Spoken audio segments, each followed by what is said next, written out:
What is all of this? Just something I've acquired recently. Where on earth did you get this from? Games Workshop. Don't question how long. The Blight Kings? Yeah, that's not part of anything, just ignore that. Oh, okay. Welcome to Goblin TV. I'm Sam. And I'm Jack. And here we have Warcry. Now this is a game about very, very overdressed football players having a go, something quite like Blood Bowl. And No, Sam, this is a skirmish game set in the world of Sigmar. Oh, Warcry, right. Okay, so this is Warcry, and believe it or not, all of this fits in this box. We would try and get it back in there, but it's impossible. Yeah, you know the problem. Once you open a box, I don't think anything's going back in it. But this is an incredible product. GW has really knocked it out the park with Warcry to this time, and it is far more than you may first assume. Warcry is actually way, way more than just Kill Team in Sigmar. It is entirely its own game, it's got its own setting, it is very narratively driven, and it plays really fluidly. In the box, you will get a heaping pile of sprues. You will get your rulebook, art cards, tokens, board, more models, cards, more models, a quick play guide, an instruction booklet, and even more models. And a few dice. Oh yeah, and the dice. In the box, so the models you get in the box on all of these amazing sprues is, well, I mean, what do we get in the box? I've not seen yet. Well, of course, other than the amazing scenery that you get in it, which we've not built any yet, we get two factions. We get the Iron Golems, which gorgeous models, the Untamed Beasts, which my personal favourites out of the set, and we get Wild Beasts. We get Raptorics and Furies, I think Furies. they're called. Yeah, so the two factions themselves are the main sort of protagonists of Warcry. There are a bunch of other factions as well, which have been debuted on the Games Workshop community site. But the two that come in the box are the Iron Golems and the Untamed Beasts. These chaotic beasts come as a little extra, which are revealed in twist cards. You can even tame the beasts for yourself, or they'll just rampage onto your game and try and raise hell with your units. The scenery included in the box is enough to fill a 30 by 22 table, so just like Kill Team. The game itself, however, is very, very different. So it's played on a 22 by 30 board, just like Kill Team. However, Warcry is definitely not Kill Team. Definitely not Kill Team just for Sigmar. The rules are very, very different. It allows you to play with any of your Sigmar warbands if you want to. However, the focus is definitely on the Chaos warbands. It has a much more narrative focus. It is much more focused on our other warbands, specifically in this case the Iron Golems and the Untamed Beast.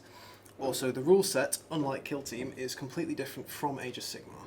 It uses a different set of abilities. It uses a different set of dice mechanics, and also these fantastic and unique cards, which is where the game really starts to shine.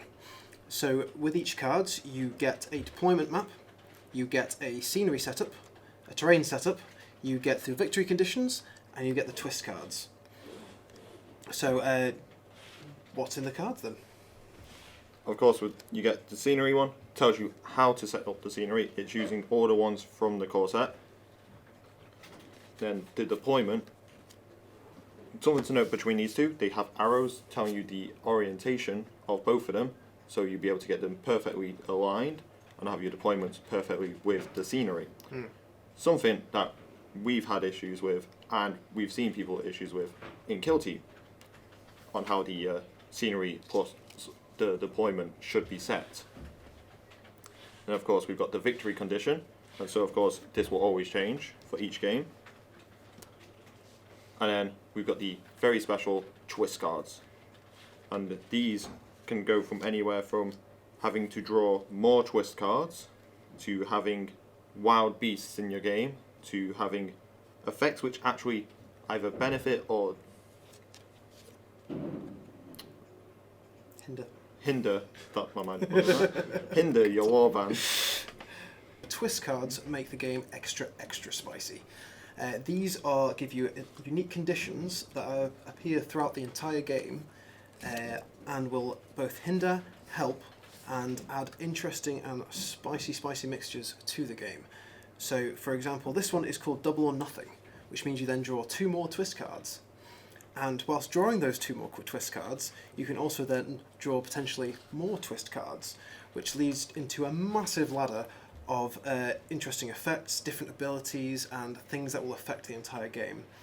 And one thing the entire game hinges around is these runes. You may have noticed the rules making mention to rune marks. And this is essentially the... So these then they are the rune marks, and the rune marks is essentially the keywords system from Warhammer 40,000, just in nice glyph format instead.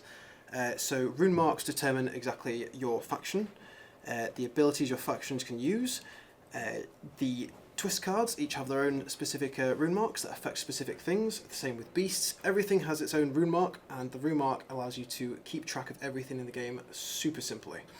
You do have to learn the rune marks, but that's kind of even more thematic because it kind of makes you think you're learning a secret language of the Chaos Beasties. The cards make sure that every single game is completely unique and that no 2 will play the same. It makes it far more interesting than just than the simple sort of setup and deployment maps that you'll get in most other games, and it makes Warcry very unique and very, very thematic. So that's everything you get in the Warcry starter set. Terrain, models, rulebook, cards, art cards, and a board. And it's all available to pre-order from Goblin Gaming for 20% off RRP. So, thank you for joining us, guys. Mustache.